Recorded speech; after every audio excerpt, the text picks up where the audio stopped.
നമ്മളിന്ന് ഡിസ്കസ് ചെയ്യുന്നത് module 4 air motor എന്നുള്ള ഒരു ടോപ്പിക്കാണ്. കഴിഞ്ഞ ക്ലാസ്സിൽ നമ്മൾ മനസ്സിലാക്കിയ കാര്യമാണ് ന്യൂമാറ്റിക്സിൻ്റെ കമ്പോണൻസ് നമ്മൾ പഠിച്ചു. അടുത്ത പാർട്ട് എന്ന രീതിയിൽ ആക്ച്വേറ്റേഴ്സിനെ സംബന്ധിച്ചായിരുന്നു നമ്മൾ ഡിസ്കസ് ചെയ്തത്. ആക്ച്വേറ്ററിൻ്റെ കോൺസെപ്റ്റ് നമ്മൾ ഡീൽ ചെയ്തതാണ്. അങ്ങനത്തെ ഒരു ആക്ച്വേറ്റർ ആയിരുന്നു എയർ സിലിണ്ടർ എന്നുള്ള ഒരു ആക്ച്വേറ്റർ അല്ലേ.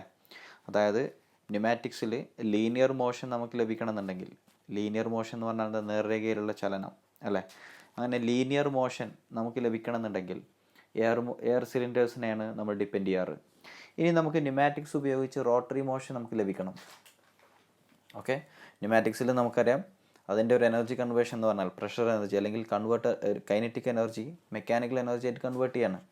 അപ്പോൾ എയർ സിലിണ്ടറിൽ ലീനിയർ മോഷൻ ആയിരുന്നു അവിടുത്തെ മെക്കാനിക്കൽ എനർജി ഔട്ട്പുട്ടായിട്ട് നമുക്ക് ലഭിച്ചിരുന്നത്. എന്നാൽ എയർ മോട്ടോറിൽ ലഭിക്കുന്നത്, മോട്ടോർ എന്നുള്ളൊരു വാക്ക് കേട്ടാൽ തന്നെ നമുക്ക് മനസ്സിലാവും അവിടെ റോട്ടറി മോഷനാണ് അല്ലേ, റൊട്ടേഷൻ നടക്കുകയാണ്.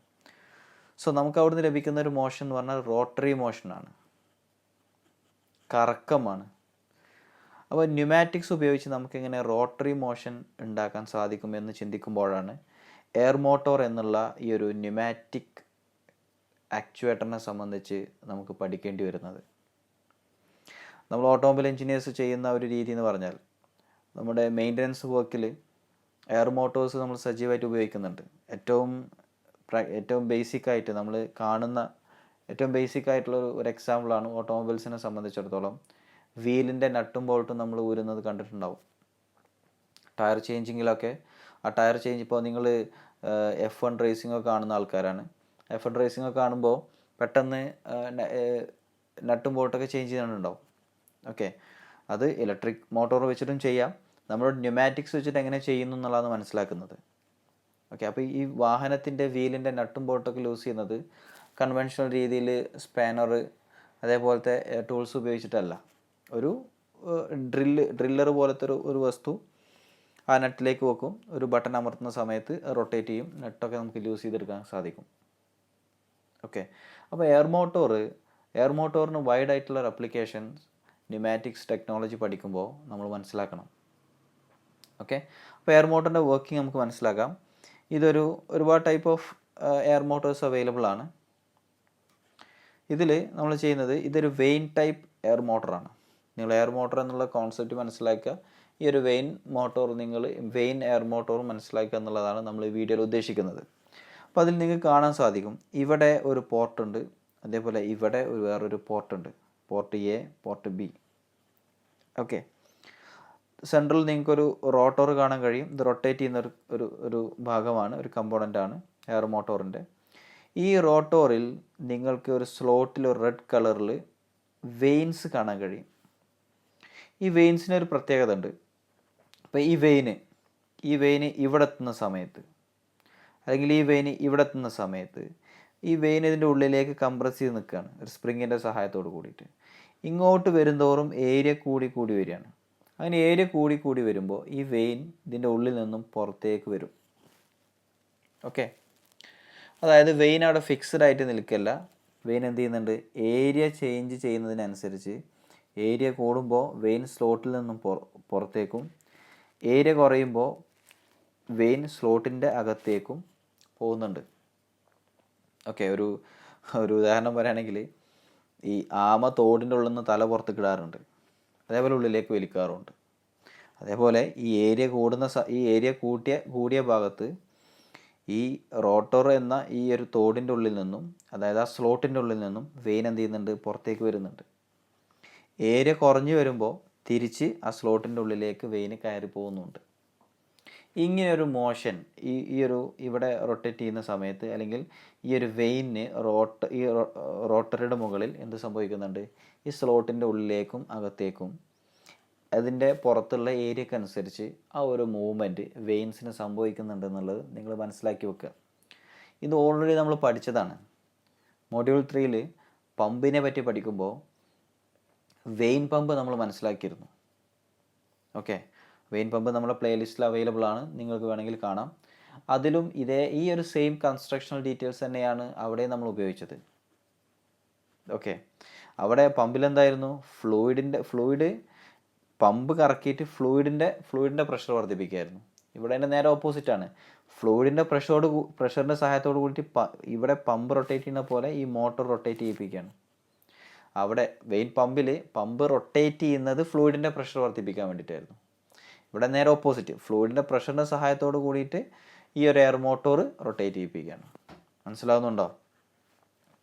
അപ്പോൾ ആ രീതിയിലാണ് ഇവിടെ വെയിൻ മോട്ടോർ അല്ലെങ്കിൽ വെയിൻ എയർ മോട്ടോർ നമ്മൾ എന്ത് ചെയ്യുന്നത്, വർക്ക് ചെയ്യുന്നത്. മനസ്സിലാക്കാം. ഒരു വെയിൻ ടൈപ്പാന്ന് ഞാൻ പറഞ്ഞു. ഇനി ഈ പോർട്ട് വഴി കംപ്രസ്ഡ് എയർ കയറുകയാണ്. ഓക്കെ, ഇത് നമുക്ക് ഇൻലെറ്റ് എന്ന് പറയാം, ഇത് നമുക്ക് ഔട്ട്ലെറ്റ് എന്ന് പറയാം. ഓക്കെ, ഇനി ഇതുവഴിയാണ് എയർ വരുന്നതെങ്കിൽ ഇത് ഇൻലെറ്റ് ആയിരിക്കും, ഇത് ഔട്ട്ലെറ്റ് ആയിരിക്കും. അപ്പോൾ ഈ ഇൻലെറ്റ് വഴി എയർ കയറുമ്പോൾ എയറിൻ്റെ പ്രത്യേകത കംപ്രസ്ഡ് എയറാണ്, പ്രഷറുള്ള എയറാണ്, പ്രഷർ കൂടിയ അളവിലുള്ള എയറാണ്. ഈ ഭാഗത്ത് ഇൻലെറ്റിൽ നമുക്ക് അറ്റ്മോസ്ഫിയർ പ്രഷറാണ്, പ്രഷർ കുറവാണ്. ഈ അറ്റ്മോസ്ഫിയർ പ്രഷറിനേക്കാൾ കൂടുതലായിരിക്കും ഇവിടെ. ഓക്കെ, അതായത് അറ്റ്മോസ്ഫിയർ പ്രഷർ മീൻസ് എന്താ ഉദ്ദേശമുള്ളൂ, ഇൻലെറ്റിലുള്ള പ്രഷറിനേക്കാൾ കുറവാണ് ഔട്ട്ലെറ്റിലെ പ്രഷർ. സ്വാഭാവികമായിട്ടും പ്രഷർ കൂടിയ ഭാഗത്തും കുറഞ്ഞ ഭാഗത്തേക്ക് സഞ്ചരിക്കാനാണ് ഈ കംപ്രസ്ഡ് എയർ ശ്രമിക്കുക. പക്ഷേ കംപ്രസ്ഡ് എയർ ശ്രമിക്കുന്ന സമയത്ത് ഇവിടെ വെയിൻ അതിനെ എന്ത് ചെയ്യുന്നുണ്ട്, തടഞ്ഞു നിർത്തുന്നുണ്ട്. അപ്പോൾ ഇവിടെ ഈ വെയിൻ എടുത്തു, ഇപ്പോൾ ഈ വെയിൻ്റെ ഈ സൈഡിൽ കംപ്രസ്ഡ് എയർ ആണ്, ഇവിടെ കംപ്രസ്ഡ് എയർ ഇല്ല. അപ്പോൾ സ്വാഭാവികമായിട്ടും ഈ കംപ്രസ്ഡ് എയറിൻ്റെ പ്രത്യേകത ഈ പ്രഷർ ഈ വെയിനിൽ ഇങ്ങനെ പുഷ് ചെയ്യുമ്പോൾ ഇവിടുന്ന് തടയാൻ ആരുമില്ല. അപ്പോൾ സ്വാഭാവികമായിട്ടും ഈ വെയിൻ ഇങ്ങനെ നീങ്ങാൻ തുടങ്ങും. വെയിൻ ഇങ്ങനെ മൂവ് ചെയ്യുന്ന സമയത്ത് വെയിൻ എന്തും അറ്റാച്ച് ചെയ്തിട്ടുള്ളത്, ഈ ഒരു റൊട്ടേറ്റിംഗ് കമ്പോണൻറ്റുമേണ്, റോട്ടറിമേണ് നമ്മൾ അറ്റാച്ച് ചെയ്ത് വെച്ചിട്ടുള്ളത്. സോ ഈ റോട്ടറി എന്ത് ചെയ്യും, കറങ്ങാൻ തുടങ്ങും. ഈ റോട്ടോർ എന്ത് ചെയ്യും, കറങ്ങാൻ തുടങ്ങും. റോട്ടറി മോഷൻ കിട്ടും ഈ റോട്ടോർ. അപ്പോൾ വെയിൻ ഇങ്ങനെ മൂവ് ചെയ്യുമ്പോൾ ഈ റോട്ടോർ എന്ത് ചെയ്യും, ഇങ്ങനെ കറങ്ങും. അപ്പോൾ വെയിൻ ഇവിടേക്ക് വരുന്നതോടെ ഏരിയ കൂടുകയാണ്. ഏരിയ കൂടുമ്പോൾ നമുക്ക് എന്താ സംഭവിക്കുന്നത്, ഇതിൻ്റെ ഉള്ളിൽ കയറിയ കംപ്രസ്ഡ് എയറിന് എക്സ്പാൻഷൻ സംഭവിക്കുകയാണ്.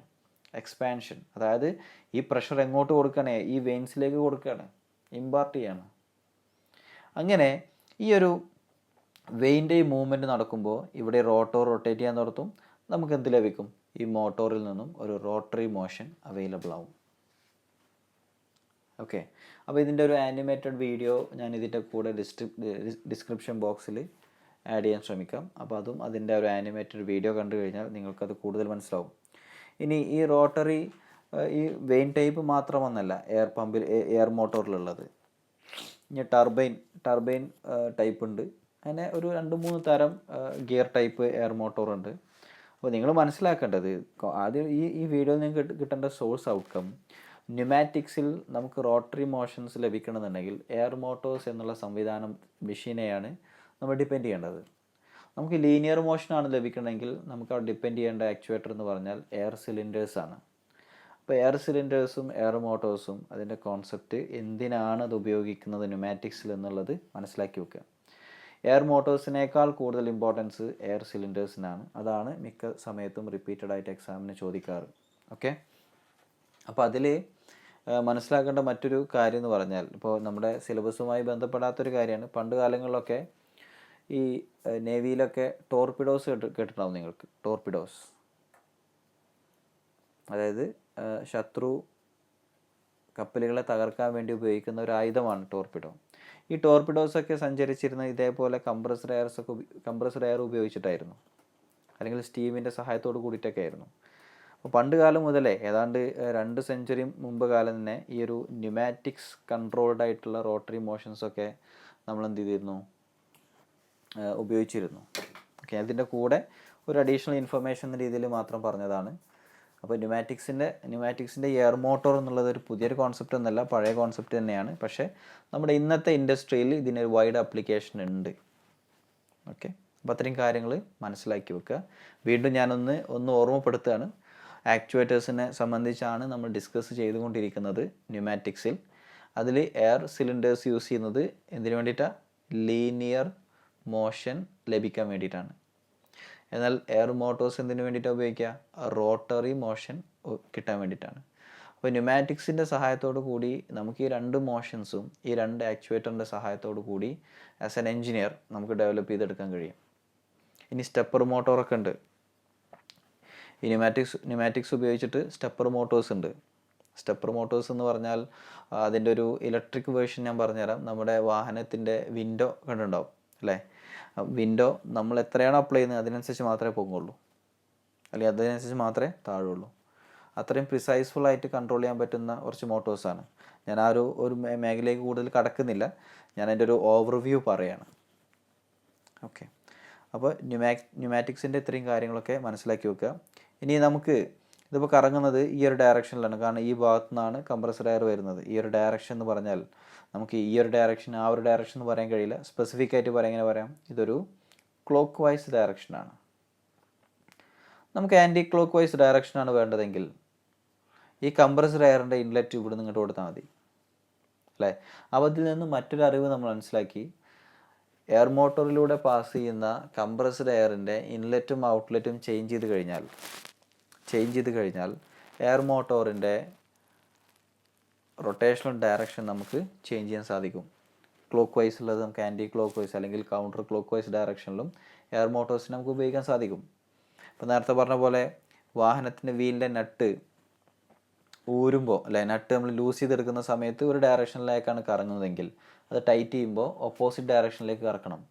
ഈ രണ്ട് ഡയറക്ഷനിലേക്കുള്ള റൊട്ടേഷനും ഒരു സെയിം ആ ഒരു എക്യുപ്മെൻറ്റ്സ് ഉപയോഗിച്ച് നമുക്ക് ചെയ്യാൻ കഴിയും. അവിടെ ഒരു ബട്ടൺ ഉണ്ട്, ആ ബട്ടൺ അങ്ങോട്ടും ഇങ്ങോട്ടും നീക്കി കഴിഞ്ഞാൽ ഇൻലെറ്റും ഔട്ട്ലെറ്റും ചേഞ്ച് ചെയ്യാണ് അവിടെ സംഭവിക്കുന്നത്.